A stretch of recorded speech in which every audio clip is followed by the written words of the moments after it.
नमस्कार, मैं हूं आपके साथ कविता राणा। अयोध्या सिर्फ झांकी है, मथुरा काशी अभी बाकी है।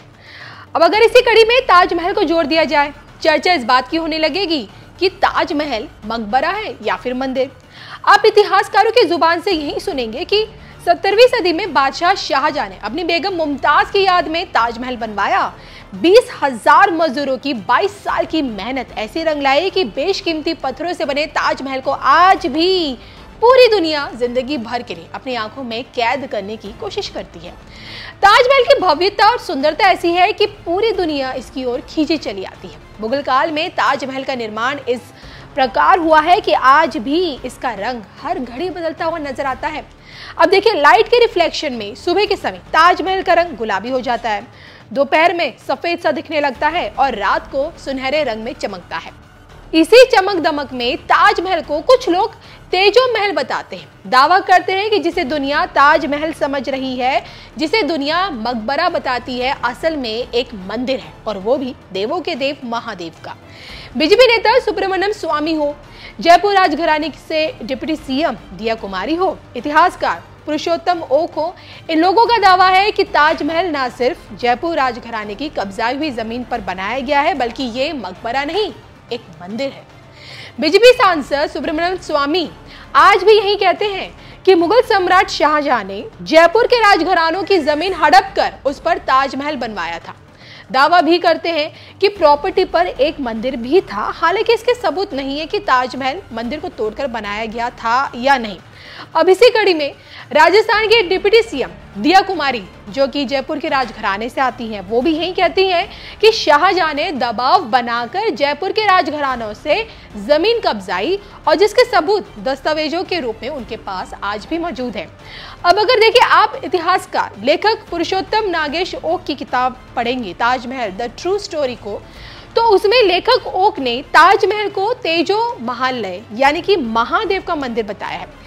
किताब ताजमहल द ट्रू स्टोरी ये कहती है कि ताजमहल पर ऐसे 700 के करीब चिन्ह खोजे गए हैं जो इस बात को दर्शाते हैं कि ताजमहल पहले तेजो महालय था। इस बात का जिक्र है कि ताजमहल के मुख्य गुंबद के किरीट पर जो कलश है वो हिंदू मंदिरों की तरह है। जो शिखर कलश शुरुआत में सोने का था, अब वो कांसे का बन गया है। कलश स्थापना हिंदू मंदिरों में ही देखी गई है, और जगह तो ज्यादा है नहीं। इसी कलश पर चंद्रमा है, और जो कलश के नोक मिलकर एक त्रिशूल का आकार की तरह भी बनता है, और इसी के साथ कब्र के ऊपर गुंबद के मध्य से अष्ट धातु की एक जंजीर भी लटक रही है। कहा यह जाता है कि शिवलिंग पर जल संचित करने के लिए स्वर्ग कलश इसी जंजीर से टंगा रहता है, और जिसे बादशाह ने खजाने में बाद में जमा करा दिया था। अब देखिए, लेखक ओक के हवाले से ये भी कहा जाता है कि ऋषि अंगिरा की तपोभूमि रही है आगरा, और आगरा में उनके 5 शिव मंदिर थे। यहाँ के स्थानीय लोगों ने इन्हीं 5 मंदिरों में सदियों से पूजा पाठ की, आराधना की, लेकिन आज की तारीख में यहाँ सिर्फ 4 मंदिर नजर आते हैं। बालकेश्वर मंदिर, पृथ्वीनाथ, मनकामेश्वर और राजराजेश्वर मंदिर। और जो 5वां मंदिर है उसे लोग तेजो महालय बताते हैं, जहाँ महादेव नागेश्वर रूप में अपने उसमें स्थापित है, और जिस पर ताजमहल आज खड़ा है। अब इसके अलावा देखिए, ताजमहल के चारों ओर एक समान प्रवेश द्वार है, जो कि एक हिंदू भव्य निर्माण का खास तरीका है, जिसे चतुर्मुखी भवन कहा जाता है। हिंदू मंदिरों की नागर शैली में जिस प्रकार मनाया जाता है, ऐसी बहुत सी बातें मिलती हैं ओक, जो इतिहासकार जो लेखक है उनकी इस किताब में, जो ये दावा करती है कि भाई सच में जो ताजमहल है वो पहले एक मंदिर हुआ करता था। हालांकि देखिए, उनके इन दावों में कितनी सच्चाई है, इसको लेकर ना कभी सरकार की तरफ से इसे हरी झंडी दिखाई गई, और ना ही एएसआई की तरफ से कभी कोई सर्वे इसको लेकर हुआ। अब देखिए, ताजमहल का सच क्या है, मंदिर है या फिर ये एक मकबरा है, ये तो कोई नहीं जानता अभी भी। लेकिन हिंदू संगठनों की तरफ से ताजमहल को अक्सर शिव मंदिर बताया गया है। यहाँ पे समय समय पे लोगों ने पूजा पाठ करने की भी कोशिश की है, समय समय पर यहाँ पे कीर्तन करने की भी कोशिश की है, और कई बार पुलिस अधिकारियों की तरफ से इन्हें रोका भी किया गया है। तो इस पर देखिए, धर्म ज्ञान पर खासकर इस मुद्दे पर राष्ट्रभक्त विश्वविख्यात सुदर्शन चक्र ज्योतिषाचार्य श्री सनबेता अशोका जी क्या सोचते हैं। अयोध्या की बदलती तस्वीर के बाद अब क्या आगरा की बारी है? देखिए उन्होंने इस पर क्या कहा, जब एक लाइव वीडियो में जब एक दर्शक ने उनसे पूछा, तो उनके इस सवाल पे उन्होंने जवाब क्या दिया, आप भी सुनिए। जिसका जो धर्म है, जिसके जो इष्ट देव है, जिसकी जो पूजा पद्धति है, उसको आप अपने तरीके से फॉलो करें। पर अगर आपको ये परेशानी आती है कि भैया आप मूर्ति पूजा क्यों करते हैं, आप मंदिर में क्यों जाते हैं और मंदिर की प्राण प्रतिष्ठा इस हिसाब से क्यों हुई है। अगर इसके ऊपर आप गलत वक्तव्य देते हैं, एक दिन ये भी आएगा जब ऐसे लोगों पे कठोर से कठोर कानूनी कार्रवाई होगी जी। तो इनकी ये जो गलत बयानबाजी है बंद होगी।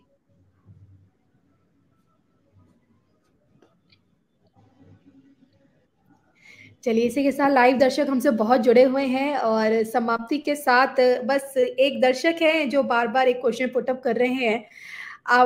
वो उनका आपसे प्रश्न है कि आपने राम मंदिर की तस्वीर तो हमें दिखा दी है और काशी मथुरा का भी आपने बता दिया है, और ताजमहल को लेकर जानना चाहते हैं कि ताजमहल की तस्वीर कब बदलेगी, ताजमहल कब महादेव के रूप में हमें नजर आएगा।